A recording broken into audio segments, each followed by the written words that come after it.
ସକାଳୁ ସକାଳୁ ଘରେ ଏତେ ସାରା ଆୟୋଜନ କ'ଣ ପାଇଁ ଚାଲିଛି ଜାଣିବାକୁ ହେଲେ ଭିଡ଼ିଓଟି ଲାଷ୍ଟ ଯାଏଁ ଦେଖନ୍ତୁ। ହେଲୋ ମୁଁ ମଧୁ ଆଉ ଆପଣଙ୍କୁ ସ୍ୱାଗତ କରିଛି ମୋର ଆଉ ଗୋଟେ ମିନି ବ୍ଲଗ୍କୁ। ତ ସକାଳୁ ଉଠି ଆସି ଦେଖେ ତ ବୋଉ ଆଉ ଗୋଟେ ବୋଉ ମାନେ ମୋ ଆଈ ଲାଗି ପଡ଼ିଥିଲେ କାମକୁ। ତ ପଚାରିଲା ବେଳକୁ ଆଜି କ'ଣ ନା ଆଜି ହେଉଛି ଅଜାଙ୍କ ବାପାଙ୍କ ଶ୍ରାଦ୍ଧ, ସେଥିପାଇଁ ମୁଁ ବି ଶୁଣିକି ମୁଁ ବି ଲାଗି ପଡ଼ିଲି କାମରେ। ଆଉ ଏଠି ମୁଁ ଯେଉଁଭଳି ଭାବରେ ରସୁଣ ଛଡ଼ଉଛି ଆପଣମାନେ କେବେ ବି ଏଇଭଳିଆ ଟ୍ରାଏ କରିବେନି। ଆଉ ଏ କଥା କହୁ କହୁ ଏ ମ୍ୟାଡ଼ାମଙ୍କର ଏଣ୍ଟ୍ରି ହେଇଥିଲା। ଆଉ ଏ ମ୍ୟାଡ଼ାମ ଏତେ ଦୁଷ୍ଟ ହେଇଗଲେଣି ଯେ କହିହେବନି। ଆଉ ଏଠି ମୁଁ ଚୁଲି ପାଖକୁ ଯାଇ ଦେଖୁଥିଲି କି ଠିକ୍ ଠାକ୍ ଚାଲିଛି କି ନାହିଁ। ଆଉ ଆସି ଘରେ ଦେଖେ ତ ଏ ମ୍ୟାଡ଼ାମ ଏଠି ଆମ ସାହାଯ୍ୟ କମ୍ ବେଶୀ ଆମକୁ ଆହୁରି କାମରେ ଲଗାଉଛନ୍ତି।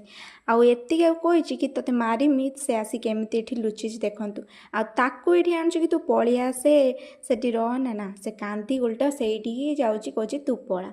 ଆଉ ତାକୁ ନେଇ ଘରେ ଛାଡ଼ି ସାରିଲା ପରେ ଏଠି ମୁଁ ଫ୍ରେଶ୍ ହେଇ ପଳେଇ ଆସିଥିଲି ମାଆଙ୍କ ଘରକୁ ଅଜା ଆଉ ମାଆଙ୍କ ପାଖରେ ଧୂପ ଦେବା ପାଇଁ। ଆଉ ଏଠି ମୋର କାମ ସରିଲା ପରେ ମୁଁ ପଳେଇ ଆସିଥିଲି ଘରକୁ। ଆଉ ଏଠି ଆମର ଅଲମୋଷ୍ଟ ରୋଷେଇ ସରିଯାଇଥିଲା, କିନ୍ତୁ ଆମେମାନେ ସମସ୍ତେ ଅପେକ୍ଷା କରିଥିଲୁ ଆମ ଷ୍ଟାଫ୍ ଲୋକମାନେ ଆମର ଯାହା ବ୍ୟବସାୟ ଚାଲିଛି ସେଇ ଲୋକମାନଙ୍କୁ ଅପେକ୍ଷା କରିଥିଲୁ। ଆଉ ସେ ଆସିଲା ପରେ ସେମାନଙ୍କୁ ଖାଇବା ଦେଇ ସାରିଲା ପରେ ଏଠି ଆମେ ସମସ୍ତେ ବସି ପଡ଼ିଥିଲୁ ଖାଇବାକୁ। ଆଉ ମୁଁ ଖାଇବା ସମୟରେ ବହୁତ ହିଁ ଲେଟ୍ ହେଇଯାଇଥିଲା। ଆଉ ମୋର ଖାଇବା ସରିଲା ପରେ ମୁଁ ଡେରି ନ କରି ପଳେଇ ଯାଇଥିଲି ଟ୍ୟୁସନ୍ କରିବାକୁ। ଆଉ ମୁଁ ଟ୍ୟୁସନ୍ ଯାଇ ପଢ଼ି ସାରିବା ଭିତରେ ଆଣ୍ଟି ମୋତେ ଆଣି ଏଠି ଦେଇ ଦେଇଥିଲେ ମିଠା। ଆଉ ପିଲାମାନଙ୍କୁ ଏଠି ପଢ଼େଇ ସାରିଲା ପରେ ଏଠି ମୁଁ ମିଠା ଖାଇ ପଳେଇ ଆସିଥିଲି ଘରକୁ। ତ ଦେଖା ହେବ ନେକ୍ସଟ ବ୍ଲଗ୍ରେ, ଟାଟା।